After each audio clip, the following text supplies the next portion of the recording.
మనకి పార్లమెంటు అనేది ఏ రాజ్యాంగంలో ఉన్నటువంటి అంశాలైనా సవరించాలి అంటే ఆర్టికల్ 368 ప్రకారం సవరణలు అనేవి చేస్తున్నారు.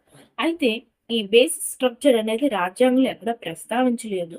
కానీ మన రాజ్యాంగ ఆహ్, నిర్మాతలే కాకుండా మన సుప్రీం కోర్ట్ అనేది వివిధ కేసుల్లో ఈ బేసిక్ స్ట్రక్చర్ గురించి చెప్పడం జరిగింది. అయితే ఈ బేసిక్ స్ట్రక్చర్ కేసులు తెలుసుకునే ముందు దీని యొక్క బ్యాక్‌గ్రౌండ్ ఏంటనేది కొంచెం తెలుసుకోవడానికి టైం పడుతుంది. Background of the basic structure doctrine. మనం స్వాతంత్రం వచ్చాక రాజ్యాంగాన్ని నిర్మించుకునే అవసరం మన రాజ్యాంగ అప్పటి అప్పుడున్నటువంటి నాయకుల పైన పడడం జరిగింది.